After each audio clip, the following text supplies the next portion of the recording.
Hi there guys, this is Dilnawaz Khan.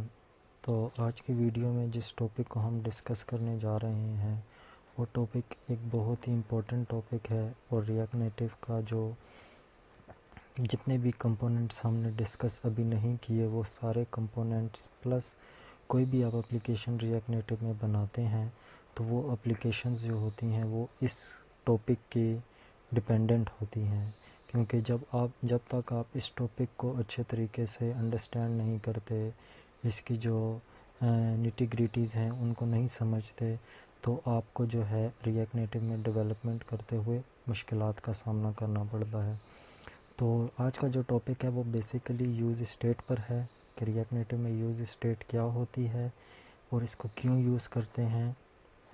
और इसके साथ साथ इसी टॉपिक के रिलेटेड हुक्स है, क्योंकि यूज़ स्टेट जो है ये बेसिकली हुक है। तो हुक क्या होते हैं और वो यूज़ स्टेट का उससे क्या लेना देना है, और यूज़ स्टेट को हम यूज़ कर कर अपनी एप्लीकेशन की जो एसेंस है उसको कैसे अचीव करते हैं, ये सब चीज़ें आज की इस वीडियो में हम डिस्कस करेंगे। तो without further ado let's get started.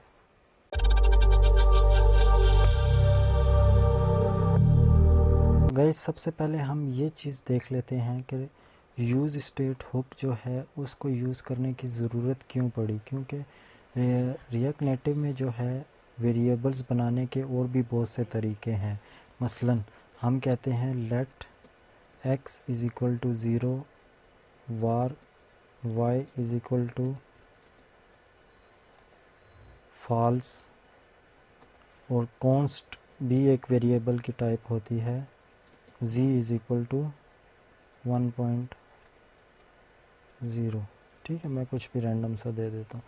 तो ये वेरिएबल्स भी तो हैं। इन सब के होते हुए रिएक्ट नेटिव में जो है यूज़ स्टेट को क्यों यूज़ किया जाता है, इस क्वेश्चन को आंसर करने के लिए मैं एग्जांपल जो है वो डिस्कस कर लेता हूँ आपके साथ।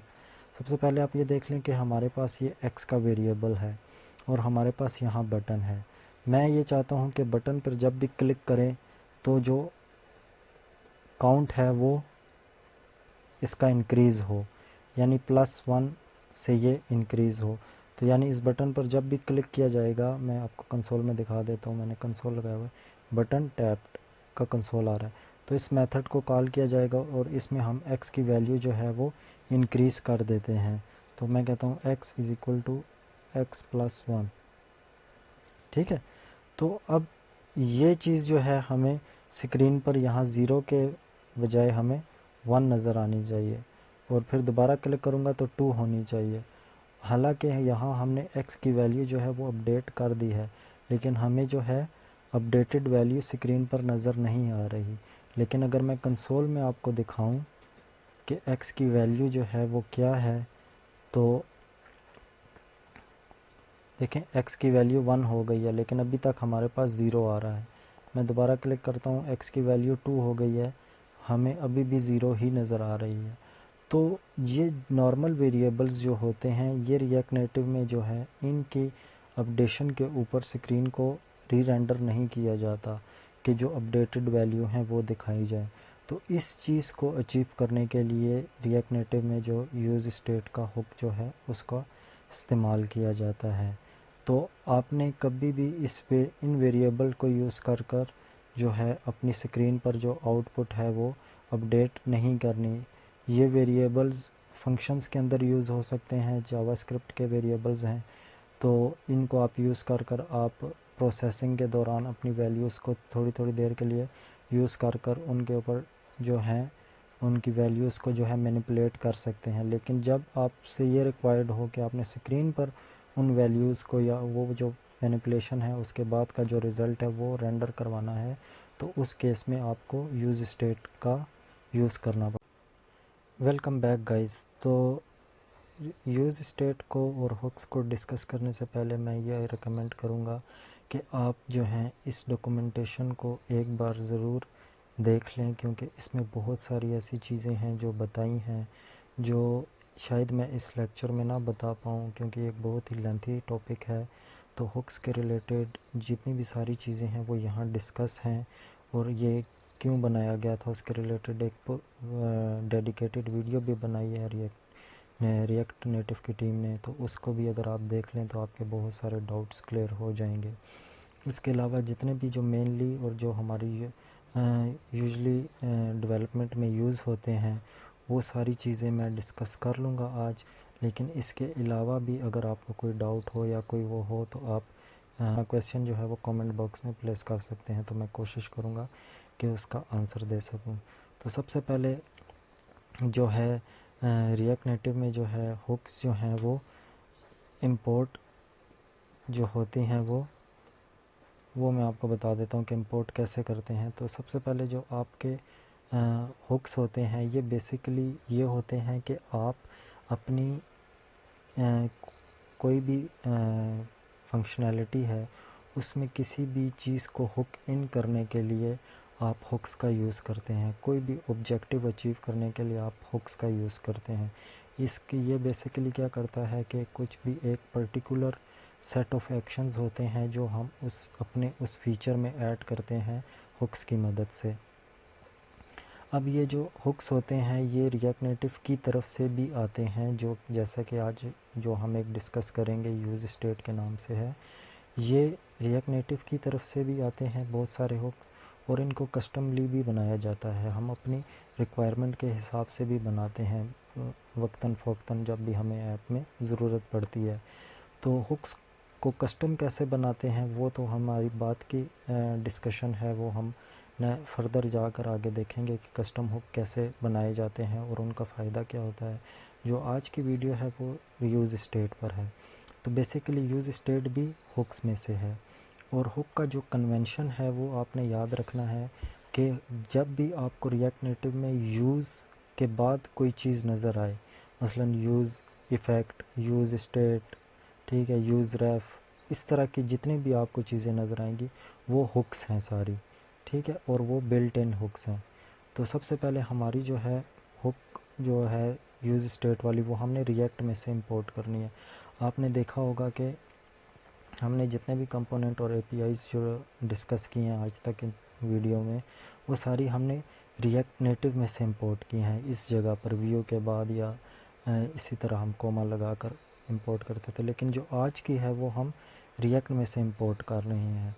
और रिएक्ट नेटिव में भी इंपोर्ट हम नेम्ड इंपोर्ट कर रहे हैं। ये देखें, ये रिएक्ट डिफ़ॉल्ट इंपोर्ट है और जो यूज़ स्टेट है ये नेम्ड इंपोर्ट है। ये और ये याद रखें कि आप डिफ़ॉल्ट और नेम्ड इंपोर्ट भी सिंगल लाइन में कर सकते हैं एक कोमा लगाकर। तो इसके लिए नई लाइन लिखने की ज़रूरत नहीं है, आप जस्ट कोमा लगाकर उसको कर सकते हैं। अब जो यूज़ स्टेट है इसका बेसिकली सिंटैक्स जो होता है ये एक तरह का मेथड है, ठीक है, ये एक तरह का फंक्शन है जो एरे रिटर्न करता है। अब वो एरे कैसी होती है, उस एरे को हम कैसे यूज़ करते हैं अपने स्टेट वेरिएबल्स की जो ऑब्जेक्टिव है उसको अचीव करने के लिए यूज़ स्टेट को कैसे यूज़ करते हैं उसको हम डिस्कस कर लेते हैं। तो सबसे पहले आप ये याद रखें कि यूज़ स्टेट आप जब भी यूज़ कर रहे हों तो आपने अपना जो भी कंपोनेंट है उसके टॉप लेवल पर यूज़ स्टेट को डिफ़ाइन करना है। यूज़ स्टेट को कभी भी आपने रिटर्न के अंदर या किसी मेथड के अंदर यूज़ नहीं करना, और ना ही यूज़ स्टेट को इफ़ एल्स जहाँ भी कंडीशनल चीज़ आ जाए उसमें यूज़ स्टेट को यूज़ कर आप कोई वेरिएबल नहीं डिफ़ाइन कर सकते। ये इसके SOPs हैं जो स्ट्रिक्टली फ़ॉलो किए जाते हैं। अगर फॉलो नहीं करते तो एप्लीकेशन जो है वो एरर थ्रो करती है और आप जो है उस एरर को पहले सॉल्व करते हैं रादर देन कि आप यूज़र को कोई फ़ीचर दे सकें। तो यूज़ स्टेट जो है वो सबसे पहले आपने अपने कंपोनेंट का जो भी कंपोनेंट आपका स्टार्ट हो रहा है उसकी ओपनिंग जो ब्रेसेस होती हैं उसके बाद इमीडिएट जो लाइन होगी वह उससे आप अपने यूज़ स्टेट जो हैं उनके वेरिएबल्स डिक्लेयर करते जाएं। तो हमने क्या करना है, यूज़ स्टेट को यूज़ करना है तो इसका सिंपल यही जो नाम है इसको लिख लेंगे और इसके आगे पैरेंथेसिस लगा देंगे, यानी फंक्शन ब्रैकेट्स लगा देंगे। अब ये जो है ये रिटर्न करता है एक एरे को, ठीक है। वो एरे क्या होती है उसको देखने के लिए हम कंसोल में देख सकते हैं। मैं लिख लेता हूँ x, ठीक है। अब ये जो x है ये इसमें यूज़ स्टेट ने एक एरे रिटर्न की है जिसके जो इंडेक्सेस हैं वो 2 हैं। पहला इंडेक्स पर क्या होगा और दूसरे इंडेक्स पर क्या होगा वो हम देख लेते हैं। तो कंसोल लॉग लगाकर हम देख सकते हैं कि x में जो यूज़ स्टेट है उसने क्या रिटर्न किया है। तो ये देखें, सबसे पहले इसने कहा है कि आपने जो वेरिएबल बनाया हुआ है वो अनडिफाइन है, उसमें आपने कोई इनिशियल वैल्यू नहीं असाइन की।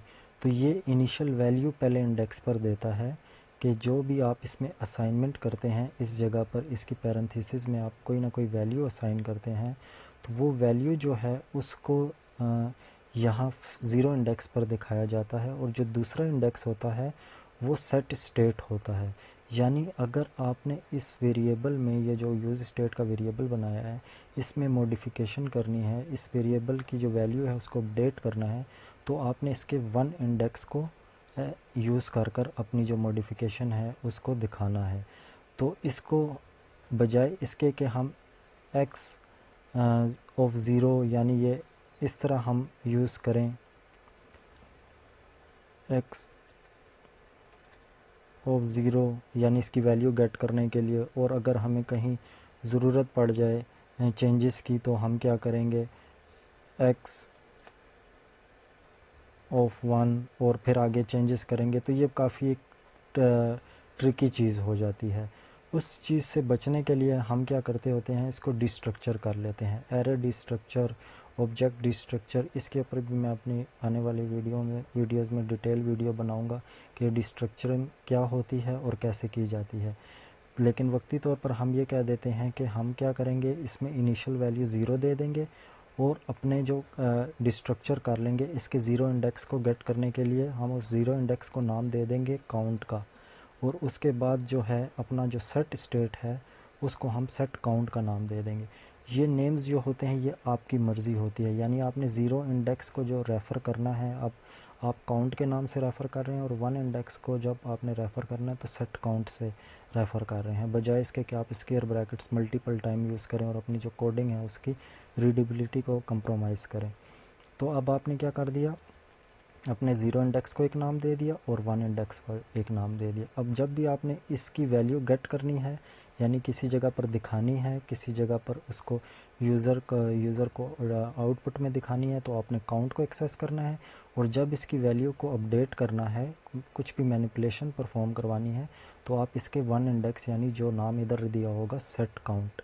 अब ये जो सेट जो है ये हमेशा ये कन्वेंशन है कि आपने अपने जो ये 1 इंडेक्स पर जो भी आप वैल्यू लिखेंगे उससे पहले स्मॉल में सेट लिखना है, और उसके बाद जो ये गेट होगा, यानी ये जो पहले इंडेक्स 0 इंडेक्स को आपने नाम दिया होगा उसको कैमल केस में लिख देना, यानी फर्स्ट लेटर कैपिटल कर देना है, बाकी सारे स्मॉल। तो ये जो है ये कन्वेंशन है। आप इसमें x और इधर y भी लिख सकते हैं, इधर कुछ लिख दें इधर कुछ लिख दें, दोनों का कोई ताल्लुक़ नहीं है। जस्ट आपने क्या किया, एक रेफरेंस के तौर पे नाम रख दिया ताकि जो ह्यूमन बीइंग को रीडेबल होते हैं, रादर दैन कि वो स्क्वायर ब्रैकेट लगा कर 0 करे फिर स्क्वायर ब्रैकेट लगा कर 1 करे, तो उससे जो है रीडेबिलिटी कंप्रोमाइज़ होती है। तो आपने क्या कर दिया, सिंपल यहाँ भी अपने मर्ज़ी का नाम रख दिया और यहाँ भी, लेकिन कन्वेंशन ये है कि आप यहाँ जो नाम रख रहे हैं वो जो फर्स्ट इंडेक्स है उसका नाम सेट से स्टार्ट हो, और इसका जो फर्स्ट लेटर होगा वो कैपिटल करके कैमल केस में कर देना है। It is convention, it is not mandatory to be followed anyhow. अब जो है इस वेरिएबल की जो वैल्यू है, अगर उसको आपने स्क्रीन पे दिखाना है तो आपने क्या करना है, सिंपली इसको काउंट को यहाँ आप करली ब्रैकेट्स में लगाएंगे। आप सिंपल काउंट नहीं लिख सकते। अगर मैं हुक के साथ काउंट लिख दूं तो ये भी इस तरह का एक स्ट्रिंग बन जाएगी जो ये है, तो ये एज ए स्ट्रिंग ट्रीट की जाएगी। लेकिन जब भी आपने अपने रिटर्न स्टेटमेंट में जावा स्क्रिप्ट को या किसी भी मेथड को कॉल करवाना है तो आप करली ब्रैकेट्स में करते हैं। तो काउंट के स्पेलिंग जो हैं वो ठीक कर लेते हैं हम। ओके, तो अब जो हमारी नेक्स्ट है चीज़ जिसको डिस्कस करना है वो सेट काउंट है, कि अब इस वेरिएबल को अपडेट कैसे करेंगे। तो उसके लिए मैंने एक छोटा सा कोड जो है वो लिख के रखा हुआ है, मैं उसको यहाँ कॉपी पेस्ट कर लेता हूँ ताकि हमारा टाइम बच जाए और हम फोकस सिर्फ यूज़ स्टेट पर करें, बजाय इसके कि मैं यहाँ कोडिंग कर रहा हूँ और आपको दिखा रहा हूँ, तो वो जो फोकस है वो आपका डिस्ट्रैक्ट हो जाएगा। तो उससे बचने के लिए मैंने अपना टेम्पलेट बनाया हुआ है, मैं उसको जल्दी से कॉपी पेस्ट कर लेता हूँ, फिर आपको मैं बताता हूँ कि हम सेट काउंट को कैसे यूज़ करें। ओके गाइस, तो ये अब मेरे पास एक छोटा सा डिज़ाइन बन गया है जिसमें हम ये दिखा रहे हैं कि एक बटन है जिसका नाम ऐड है और एक बटन है जिसका नाम माइनस है। इन दोनों के क्लिक पर जो है हमने काउंट की वैल्यू जो है उसको चेंज करना है। तो हम वैल्यू को जो है ऊपर टाइटल में से हटाकर यहाँ दिखा देते हैं ताकि हमें क्लियरली नज़र आए। अब जो है हमने इस वैल्यू को गेट कर कर अपनी स्क्रीन पे दिखा दिया। अब हम इसको अपडेट करने पर हम क्या करेंगे कि जब भी ऐड के बटन पर क्लिक करें तो ये जो ऐड का मेथड है, ये जो ऐड के बटन पर ऑन प्रेस पर लगा हुआ है, ये सेट काउंट को प्लस कर कर इंक्रीमेंट कर दे 1 का, और ऐसे ही माइनस जो है वो 1 का डिक्रीमेंट कर दे। तो इस चीज़ को अचीव करने के लिए मैंने कहा था कि आपने काउंट में अगर कोई मॉडिफिकेशन करनी है तो आपने इसके 1 इंडेक्स पर जो भी चीज़ आप नाम रखेंगे उसको गेट करना है। आप अगर काउंट में कोई चीज़ असाइन करवाने की कोशिश करेंगे तो ये एरर थ्रो करेगा क्योंकि ये रीड ओनली है। तो हमने क्या करना है, सिंपली सेट काउंट को कॉल करना है और जो भी काउंट है उसमें +1 कर देना है। तो काउंट बाय डिफ़ॉल्ट 0 है तो इसमें +1 होगा तो ये 1 हो जाएगा। And same goes in minus कि आपने सिंपली काउंट को गेट करना है, काउंट में जो भी है उसमें से 1 का माइनस कर दें। तो अब ये देखें, ये हमारा जो है काउंट जो है वो प्रॉपरली सेट हो रहा है। अगर मैं प्लस करता हूँ तो देखें 1 हो गया, फिर प्लस करता हूँ तो 2 हो गया, इसी तरह माइनस करता हूँ तो 1 हो गया, फिर माइनस करता हूँ तो 0 हो गया। अब ये जो यूज़ स्टेट है इसका यही कॉन्सेप्ट है कि ये वर्क कैसे करता है, इंपोर्ट कैसे होता है, वर्क कैसे करता है, और इसका ये जो 0 इंडेक्स है ये क्या होता है, 1 इंडेक्स पर क्या होता है। लेकिन अब इसके जो SOPs हैं वो भी हैं कुछ, उनको यूज़ अगर आप उनमें से कोई भी रूल वायलेट करते हैं तो ये जो सेट से यूज़ स्टेट है ये एरर थ्रो करता है और आपकी एप्लीकेशन जो होती है वो एग्जीक्यूटेबल नहीं होती। सबसे पहला जो रूल है वो ये है कि आपने हमेशा यूज़ स्टेट जो है वो अपने कंपोनेंट के टॉप लेवल पर डिफ़ाइन करना है। आपने ना ही इसको रिटर्न में लिखना है कहीं, ना ही आपने इसको किसी मेथड में डिफ़ाइन करना है।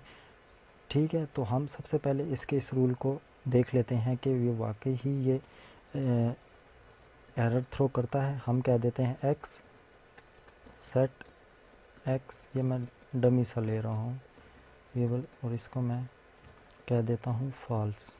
ठीक है, अब ये देखें, इसको मैं यहाँ जब कॉपी करूँगा तो हमारी एप्लीकेशन में कोई इशू नहीं है। यूज़ स्टेट आप मोर देन 1 यूज़ करें, इसमें 10 यूज़ स्टेट यूज़ करें, 15 यूज़ करें, नो मैटर, आपकी रिक्वायरमेंट क्या है आप उतने यूज़ स्टेट यूज़ कर सकते हैं।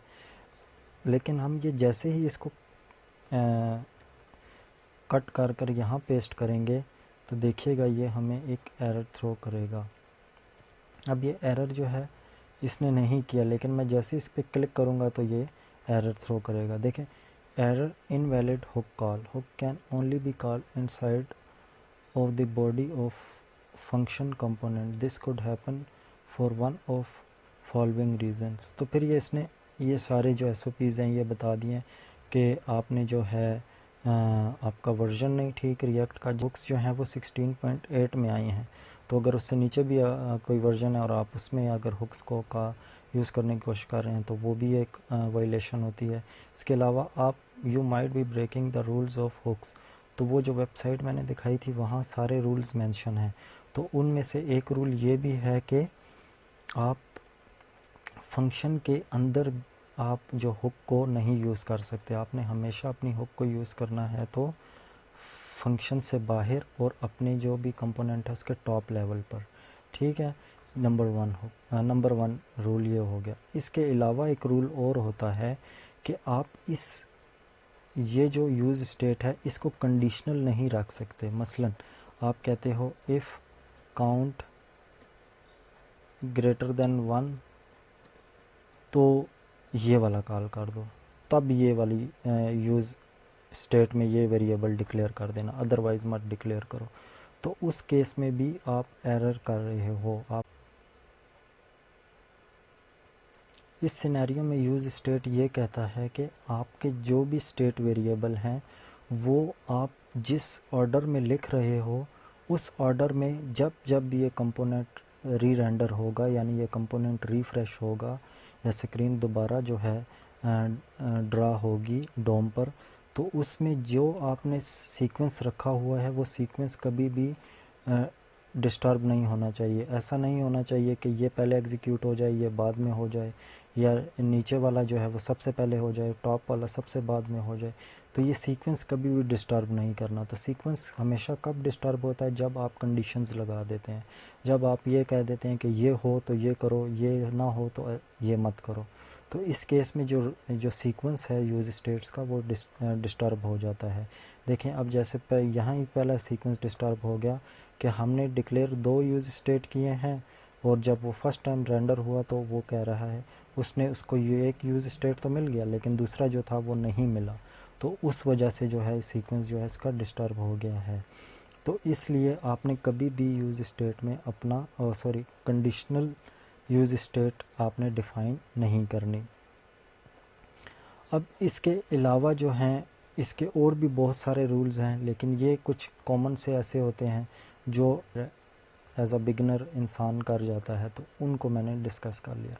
इसके अलावा एक और जो प्रैक्टिस है जो यूज स्टेट को लेकर हम करते हैं, वो रॉन्ग प्रैक्टिस है जो कि नहीं करनी चाहिए as a React native developer. वो ये है कि हमें अगर तो यूज स्टेट में जो डिफ़ॉल्ट वैल्यू जो असाइन करवानी है, या जिस वैल्यू के साथ हमें ये वेरिएबल इनिशलाइज करवाना है, वो अगर कॉम्प्लिकेटेड है, सपोज़ यहाँ जब ये फर्स्ट टाइम कॉल हो रहा है इसकी ज़ीरो वैल्यू है, लेकिन हमारी अगर ये कोई अरिथमेटिक कोई ऑपरेशन हो जिसमें हम किसी मेथड का यहाँ रेफरेंस पास कर दें, वो ये कहे कि अगर दिन के 12 बजे है तो इसकी वैल्यू ये दिखा दो, मतलब हम टेम्परेचर दिखाने की कोशिश कर रहे हैं, और शाम के 3 बजे हैं तो ये टेम्परेचर दिखा दो।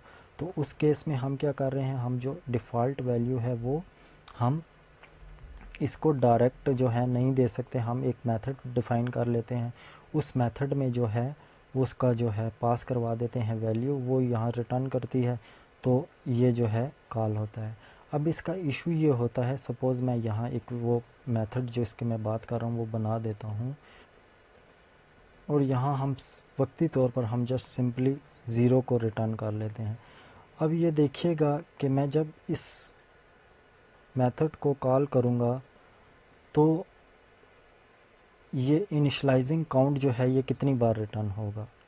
ठीक है, फर्स्ट टाइम जैसे ही हमारी ऐप रिफ़्रेश हुई, यानी ये फर्स्ट रेंडर जो था उसने इसको कॉल किया और इसकी जो वैल्यू थी वो इसको असाइन करवा दी। अब मैं जैसे इस पर क्लिक करूँगा तो वो देखें उसने हैंडल ऐड क्लिक जो हमने कंसोल लगाया था उस मेथड को कॉल किया, वैल्यू को 1 किया और दोबारा उस मेथड को कॉल किया। मैं दोबारा क्लिक करता हूँ तो दोबारा उसने हैंडल क्लिक को कॉल किया और इनिशियलाइज को कॉल किया। मैं माइनस पे भी क्लिक करता हूँ तो वो अब ये क्या कर रहा है, वो जब जब री रेंडर हो रहा है वो इस मेथड को बार बार कॉल कर रहा है। तो इस केस में जब भी आपको यहाँ कोई वैल्यू जो है वो एक स्टैटिक वैल्यू नहीं रखनी, जो डायनामिक वैल्यू है, ड्यू टू सम रीज़न्स आप वो दिखाना चाहते हैं, तो आपने इसको डायरेक्टली मेथड असाइन नहीं करना। इससे ये होता है ये आप यूज़ इफ़ेक्ट का कोई भी रूल्स जो है वो वायलेट नहीं कर रहे, लेकिन ये एक बैड प्रैक्टिस है जिसकी वजह ये है कि यहाँ जितनी भी एग्जीक्यूशन है वो बार बार हो रही है। हालांकि हमें जो है ये तो फर्स्ट रेंडर पर चाहिए था, जैसे ही मतलब ऐप की ये स्क्रीन लॉन्च हो तो ये 1 टाइम कॉल हो और उसके बाद कॉल ना हो, बेशक इस स्क्रीन पर जितनी मर्ज़ी हम एक्टिविटीज़ परफॉर्म करवाना चाहें। तो मेथड कॉल हो रहा है, मेथड में जितनी भी वो प्रोसेसिंग है, यानी जितने भी मतलब अगर हमने इधर 10-12 वेरिएबल्स बनाए होते वो सारे असाइन होते, मेमोरी की जो है वो होती, यूजेज जो है वो अननेसेसरी होती, और आपकी जो है ऐप की जो इस परफॉर्मेंस है वो कॉम्प्रोमाइज़ होती। तो उस केस में आपने क्या करना होता है, इसको जब भी आपने अपनी वैल्यू असाइन करवानी होती है तो आपने क्या करना है, यहाँ एरो मेथड का यूज़ करना है। मसलन आपने क्या कर दिया, एक एरो मेथड डिफ़ाइन कर दिया जो अब ये मेक श्योर करेगा यूज़ स्टेट कि आपने यहाँ जो इस प्रिंसिपल को फॉलो करते हुए यहाँ जो मेथड डिफ़ाइन किया है ये मेक श्योर करेगा कि ये हमेशा फर्स्ट रेंडर पर ही कॉल हो। अब आपकी ऐप जितनी मर्ज़ी टाइम री रेंडर होती रहे ये कॉल नहीं होगा। देखें बेस्ट वे ऑफ असाइनमेंट जो है वो दोबारा कॉल नहीं हो रहा। आप दोनों मेथड में से किसी पर भी क्लिक करें, ऐप को दोबारा री रेंडर करवाएं तो ये नहीं होगा। तो ये मेक श्योर कर लेगा कि आपकी ऐप जो है वो वन टाइम रेंडर हो। जो असाइनमेंट है ये डिफ़ॉल्ट असाइनमेंट जो है, या आप ये कह रहे हैं इनिशलाइजिंग जो है वो फर्स्ट रेंडर पर हो, उसके बाद दोबारा कभी भी ना हो। ठीक है, तो इसको चीज़ को अचीव करने के लिए आपने क्या करना है, एरो मेथड का यूज़ करना है। अब यहाँ जो है इस जगह पर ये कोड बुरा लग रहा है, और अगर आपको आप थोड़ी सोफिस्टिकेटेड कोडिंग यूज़ करना चाहते हैं, neat and clean coding use करना चाहते हैं, तो आप इसको यहाँ से उठा लें और इसके साथ रिप्लेस कर दें। तो ये भी अब आपका सेम बिहेव करेगा। फर्स्ट टाइम कॉल हुआ, अब आप दोबारा जितनी मर्ज़ी टाइम अपनी ऐप को री रेंडर करवाएं वो इस मेथड को दोबारा कॉल नहीं करेगा।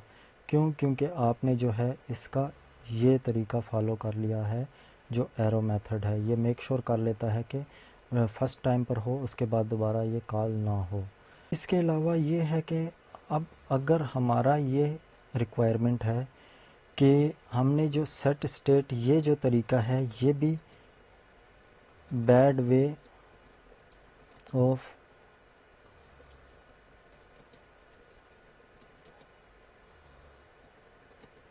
तो ये जो तरीका है ये भी एक बैड वे है। आप डायरेक्टली जो है इसको ये जो ज़ीरो इंडेक्स है इसको गेट कर आप उसकी वैल्यू को अपडेट मत किया करें, क्योंकि इससे भी इश्यूज़ क्रिएट होते हैं। वो इश्यूज़ क्या क्रिएट होते हैं वो मैं आपको भी दिखाता हूँ।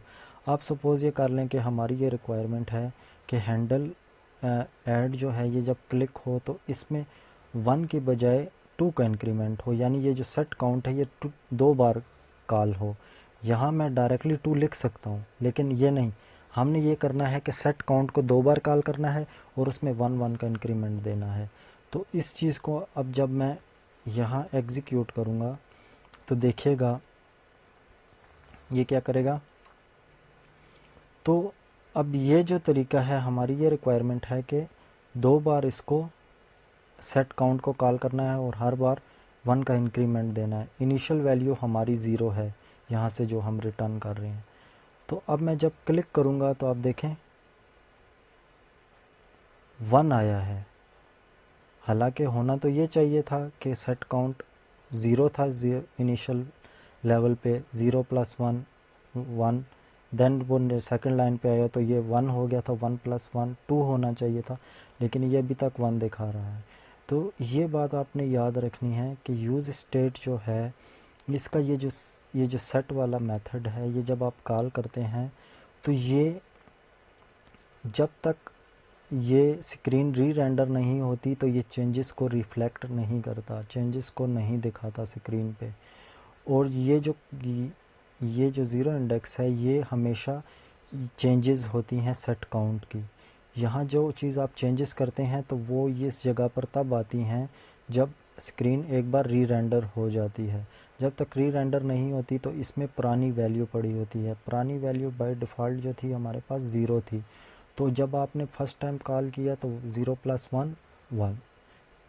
अब स्क्रीन री रेंडर नहीं हुई, उसने दूसरी लाइन एग्जीक्यूट कर दी, 0 + 1 1। तो यहाँ अल्टीमेटली हमें 1 नज़र आ रहा है।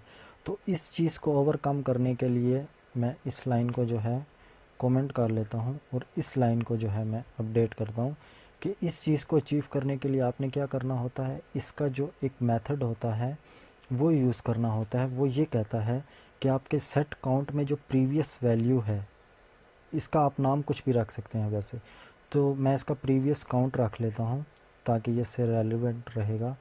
और जो प्रीवियस काउंट है वो प्रीवियस काउंट में +1 कर दो। ठीक है, अब इसका मतलब और इसका मतलब अगर आप 1 टाइम कॉल करवा रहे हैं तो सेम है। ठीक है, लेकिन आप जैसे ही इसको 2 बार यूज़ करेंगे, जैसे ही आप इसको 2 बार यूज़ करेंगे तो देखिएगा जो हमारा जो मैंने पहले कहा था कि हमने इसको फर्स्ट पे क्या करवाना है, एक 1 का इंक्रीमेंट, देन जब ये 1 हो जाएगा तो फिर 2 का इंक्रीमेंट करवाना है एक ही बार, एक ही क्लिक पर, यानी बटन को एक बार क्लिक किया जाए तो इसको 2 टाइम हमने इंक्रीज़ करवाना है यूजिंग सेट स्टेट। तो उसको जो है अचीव करने के लिए हम क्या कर सकते हैं, देखें 1 टाइम क्लिक हुआ और वैल्यू 2 हो गई। तो ये तरीका होता है, अच्छा तरीका होता है, यानी good way of updating value. तो वो उसमें ये होता है कि जो प्रीवियस काउंट होता है उसको गेट किया जाता है, यानी ये जो प्रीवियस काउंट है ये इस पे डिपेंडेंट नहीं है कि इसमें क्या वैल्यू है, ये इस पे डिपेंडेंट है कि आपने सेट स्टेट जब लास्ट टाइम कॉल किया था तो उस टाइम जो काउंट था या उस टाइम जो आपकी वैल्यू थी वो क्या थी, उस वैल्यू में +1 कर दो, ठीक हो गया। तो अब ये जो है ये इस तरीके से आप इस सेट स्टेट को जितनी मर्ज़ी टाइम कॉल करेंगे तो आपकी जो भी एक्सपेक्टेड आउटपुट होगी वो कंप्रोमाइज़ नहीं होगी। तो जैसे ही ये री रेंडर होगा तो ये वैल्यू जो है अपडेटेड नज़र आएगी और जो बाकी सेट स्टेट्स होंगे वो सारे इग्नोर हो जाएंगे एक लिहाज से। इग्नोर का मतलब यही है कि हमारी चेंजेस नज़र नहीं आएंगी, हालांकि वो बिहाइंड द सीन एग्जीक्यूट हो रहे होते हैं, लेकिन चूँकि वैल्यू इनकरेक्ट होती है तो वो मतलब ज़ीरो होती है तो ज़ीरो में वो 1 प्लस करके 1 ही दिखा सकता है, 2 नहीं दिखा सकता। तो इस वजह से जो है सेट काउंट को आपने जब भी सेट स्टेट यूज़ करना है तो इसका जो ये ज़ीरो इंडेक्स है इसको गेट करने के बजाय आप यहाँ एक अपनी मर्ज़ी का कोई भी नाम रख लें। नाम ऐसा होना चाहिए जो आपके वेरिएबल्स के साथ कंपैटिबल हो, यानी उसको पढ़कर और इसको पढ़कर दोनों में कोई ज़मीन आसमान का फ़र्क ना हो बल्कि मिलते जुलते हों। तो इस वजह से मैंने प्रीवियस काउंट +1, तो यहाँ आप कुछ भी नाम रख लें, आगे एरो का साइन लगा दें इक्वल टू ग्रेटर देन उसी यहाँ जो यूज़ किया होगा उसको +1 या आप कुछ भी अपनी रिक्वायरमेंट के हिसाब से करवाना चाहते हैं वो आप कर। तो इस वीडियो में जो यूज़ स्टेट है उसको हमने डिस्कस किया, उसको यूज़ करने का जो तरीका है वो देखा, यूज़ स्टेट के जो हैं जो बेसिक SOPs हैं उनको हमने डिस्कस किया और इसके साथ साथ हमने यूज़ स्टेट जो है उसके जो गुड प्रैक्टिसेस और बैड प्रैक्टिसेस को भी डिस्कस किया, जिससे हमारा जो कोड है वो हमारी जो एक्सपेक्टेशन है उसके मुताबिक रन भी हुआ। और हमने ये भी डिस्कस किया कि यूज़ स्टेट को जो है वो क्या चीज़ रिटर्न करता है और उसको रिटर्न को हम जो है कैसे डिस्ट्रक्चर कर हम जो है अपने जो भी नाम हैं उन नेम्स को यूज़ कर जो है हम डिफरेंट किस्म की जो भी मैनिपुलेशंस करनी होती है या उसकी वैल्यू को रीड करना होता है तो वो कैसे कर सकते हैं। इसके साथ साथ मैं ये बता दूं कि यूज़ स्टेट इसके अलावा भी एक बहुत कम्प्लेक्स है, क्योंकि ये इनिशियल लेवल पर तो ये प्रिमिटिव डाटा टाइप को हमने यूज़ कर one of primitive data type to be honest use कर हमने इस चीज़ को अंडरस्टैंड करने की कोशिश की है। लेकिन इसके अलावा इसमें जब ऑब्जेक्ट्स आ जाते हैं या एरेज आ जाती हैं तो उस केस में यूज़ स्टेट को कैसे हैंडल किया जाता है वो ख़ुद में एक टॉपिक है और उसको मैं आने वाली वीडियोस में डिस्कस करूँगा। कि इस वीडियो की लेंथ बहुत बड़ी हो रही है तो इस वजह से मैं इसको इनिशियल लेवल तक ही रखने की कोशिश कर रहा हूँ ताकि आपको जो बेसिक्स हैं वो क्लियर हो जाएं, तो एडवांस जो है वो हम नेक्स्ट वीडियो में डिस्कस कर सकें। तो इस वीडियो के रिलेटेड या इस वीडियो में से पहले जितनी भी वीडियोस की गई हैं उनमें से किसी भी वीडियो के रिलेटेड अगर आपको कोई क्वेश्चन है तो आप कमेंट बॉक्स में मुझे क्वेश्चन जो है अपना मेंशन कर सकते हैं, या किसी भी मेरे सोशल अकाउंट पर आप अपना क्वेश्चन जो है मेरे साथ शेयर कर सकते हैं। मैं आपके क्वेश्चंस का आंसर कोशिश करूँगा जल्द से जल्द दे सकूँ। Thank you very much guys. और अगर आपने मेरे चैनल को सब्सक्राइब नहीं किया तो आप काइंडली सब्सक्राइब कर दें और अपने बेल के आइकन पर लाजमी क्लिक कर लें, क्योंकि जो है आपको नोटिफिकेशंस जो हैं वो मिलती रहें मेरे हर आने वाली नई वीडियो का। और इसके साथ साथ अपने मेरे चैनल को अपने फ्रेंड्स या रिलेटिव्स के साथ भी शेयर कर दें जो रिएक्ट नेटिव सीख रहे हैं ताकि उनको भी हेल्प मिल सके।